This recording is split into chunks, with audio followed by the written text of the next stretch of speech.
from corporate corner offices to high end social clubs, and even within casual friend groups, human interactions are quietly governed by unseen zero sum social hierarchies known as status games.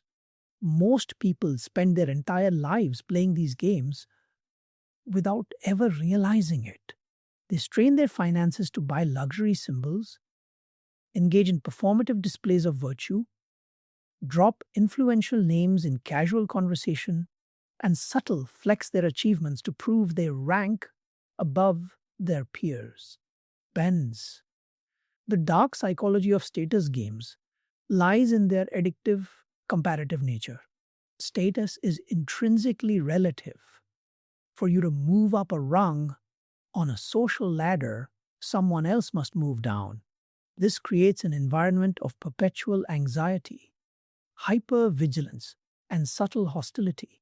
When you tie your self worth to status games, your emotional state is continuously held hostage by the opinions, judgments, and approval of others.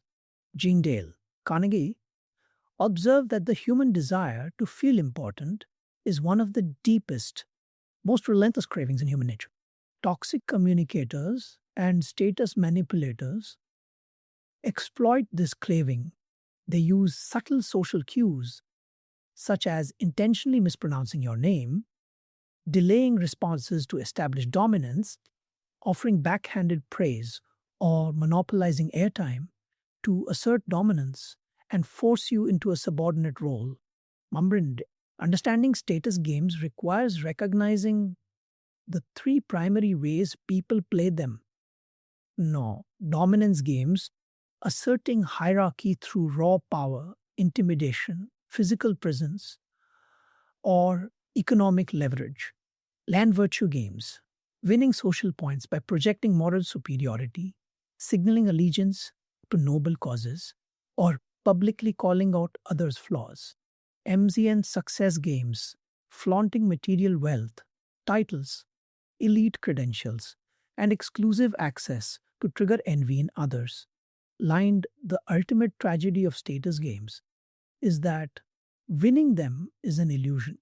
No matter how high you climb, there is always someone wealthier, more influential, or more celebrated. The only true victory is learning how the game works and opting out completely to live with absolute internal sovereignty. In the next section, we will break down the psychological mechanics of zero sum social ladders, and why playing status games guarantees perpetual anxiety and emotional fragility.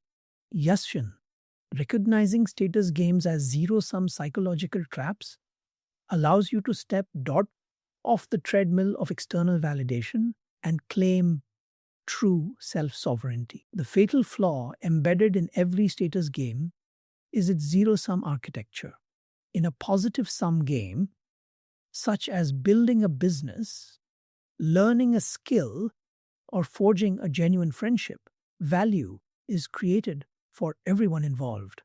In a status game, no new value is created. Status is merely transferred from one player to another.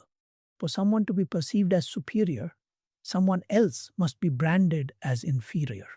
Because status is relative, participants in these games fall into a psychological trap known as the hedonic comparison treadmill. The moment you achieve a new milestone, buying a prestige car, landing an executive title, or joining an exclusive social circle, your baseline expectation resets. The temporary thrill of external validation fades within days, replaced by a fresh, burning anxiety about maintaining your new rank or ascending to the next. This relentless comparison triggers three severe psychological vulnerabilities. First, it creates hypervigilance to social slights.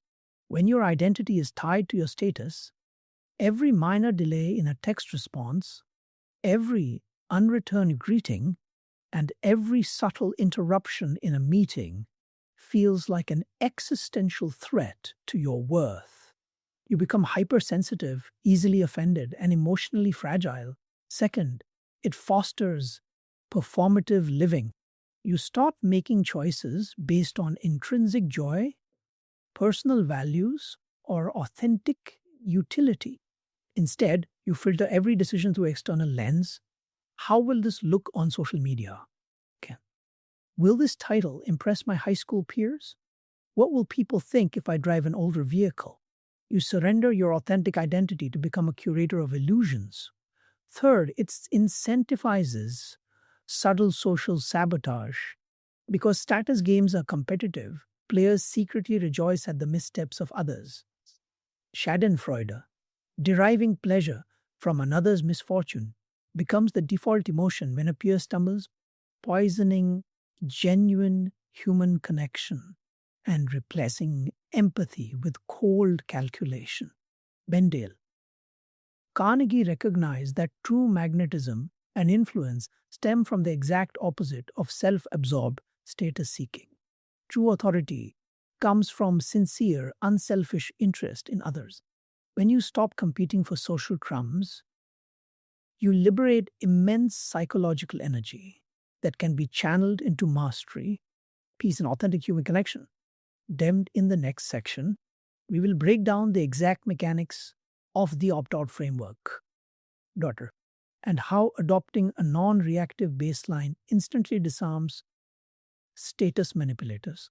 Chasing status forces you onto a comparison treadmill, surrendering your authentic identity to impress people who are not paying attention. Opting out of status games does not mean isolating yourself from society or retreating into passive passivity. It means developing an unshakable internal locus of control. When an aggressive status seeker attempts to flex their authority, subtle brag, or bait you into a game of conversational one-upmanship, they rely on a specific psychological mechanism, validation priming. They expect you to play along, either by offering submissive praise or by counterflexing your own accomplishments. And the moment you refuse to play, their entire status, play, collapses under its own weight. To execute the opt out framework and project untouchable social authority, implement these three core behavioral shifts. First, deploy radical non reaction. Status players rely on emotional cues, surprise, envy, deference, or defensiveness to gauge whether their flex worked. When someone engages in name dropping, wealth flaunting, or passive aggressive subtle digs, grant them mild, polite, but completely unenthusiastic neutrality. Status player, I was just having dinner with the CEO at that private club in Manhattan. You probably haven't heard of it. When you mild, calm tone. Ah, nice. Pass the salt, please. Man, notice the psychological dynamic. You did not attack them, nor did you compete. You simply treated their attempt at status signaling as completely mundane operational noise. This neutral response signals that their external metrics carry zero weight in your value system. Second, embrace the anti-flex. High-status individuals who are completely secure in their worth have zero desire to prove themselves to strangers. When someone asks you probing, status-seeking questions, what do you do? Where did you go to school? What neighborhood do you live in? Give the simplest, most unembellished answer possible. Resist the temptation to package your resume into casual conversation. Third, switch from status games to creation games. While status games are zero-sum and focus on perception, creation games are positive-sum and focus on reality. Focus your energy on building real skills, cultivating deep relationships, solving actual problems, and enjoying personal experiences for their intrinsic value, not for the story you can tell about them afterward. Dale Carnegie observed that a person's quiet self-assurance is immensely attractive.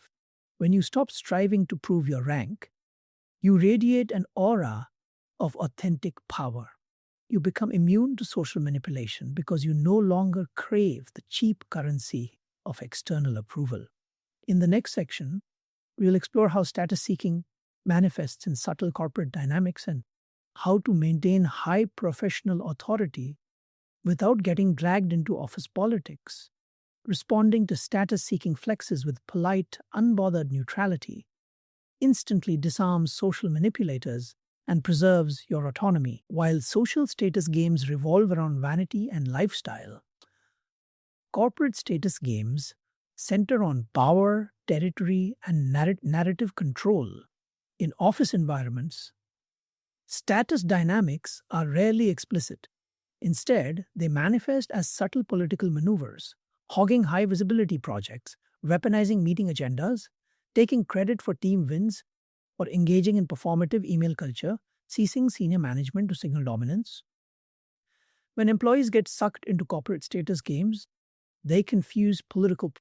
They spend more energy managing up, curating perception, and undermining colleagues than actually producing meaningful results. This creates a fragile career foundation. Political favor is volatile. It shifts overnight when leadership changes or organizational priorities realign. Dale Carnegie observed that true professional influence is built on genuine usefulness, dependability, and unselfish cooperation.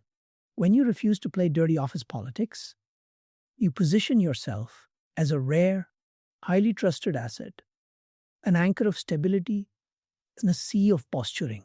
Mind to navigate corporate status games without losing your integrity or getting sidelined, master the value anchor strategy. First, differentiate between influence and rank. Status players are obsessed with rank, job titles, organogram positioning, and seating arrangements. True leaders focus on influence, the ability to solve complex problems, build cross functional trust, and deliver undeniable business outcomes.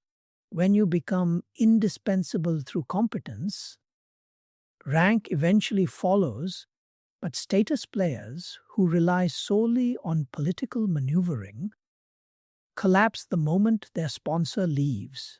Second, practice transparent public attribution.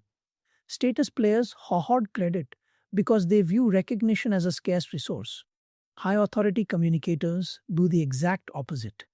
They publicly attribute success to peers, subordinates, and collaborators. Dumby. This presentation came together smoothly thanks to Sarah's deep analysis on the data and Mark's design work. Imogen, by freely distributing credit, you signal absolute confidence in your own value. You prove that your authority is not fragile or reliant on stealing light from others. In doing so, you build a network of loyal allies who actively advocate for you when you are not in the room. Bander. Third, execute the objective pivot during political debates. When meetings devolve into status posturing, where managers argue to win ego, battles rather than reach optimal decisions, refuse to take personal sides. Anchor your contribution strictly in data, customer impact, and strategic goals. Political player. My department has always managed this workflow, and changing it now undermines our team's authority. Bend the objective pivot. Looking purely at the processing metrics, centralized automation cut cycle times by biometric sensors. How can we structure this to support your team's bandwidth while hitting that metric? And by stepping outside the ego frame and focusing entirely on business reality, you make it impossible for status players to paint you as an enemy. You establish yourself as a clear-thinking, outcome-oriented professional who operates above low-level political drama. In our final section, we will synthesize these insights into an untouchable blueprint for living a life of absolute internal sovereignty, free from the dark psychology of status games. Forever. Mank? Focusing on objective outcomes and sharing credit freely establishes true professional authority above petty office politics. Opting out of status games completely is ultimate emotional liberation. When you stop measuring your worth against external metrics, titles, wealth displays, or fickle social applause, you step off an endless hamster wheel of anxiety. You regain total ownership over your attention, your finances, your career choices, and your peace of mind. Dale Carnegie built his lifelong legacy on a foundational truth. Genuine personal power comes from self mastery, humility, and authentic connection with others. The moment you stop trying to convince the world that you are important, you gain the quiet, unassailable confidence of someone who knows exactly who they are. And as you step back into your daily life, anchor your mindset in these five core principles of internal sovereignty. No, recognize zero sum traps. Understand that chasing relative social rank guarantees emotional fragility and perpetual anxiety. Then starve validation seekers, respond to status posturing, subtle flexing, and name dropping with calm, polite, and unbothered neutrality. Play creation games, redirect your time and energy away from managing perceptions and toward building real skills, deep relationships, and lead with generosity. Share credit freely, lift others up, and anchor your professional presence in undeniable competence rather than office politics. Lagged, build an internal locus of control. Define success on your own terms. True status is not ranking above your peers, it is mastering yourself. Land. When you embody these habits, you become completely immune to the dark psychology of status games. You move through the world with unforced grace, quiet authority, and complete freedom. Opting out of status games unlocks profound peace, unshakable self sovereignty, and authentic personal authority.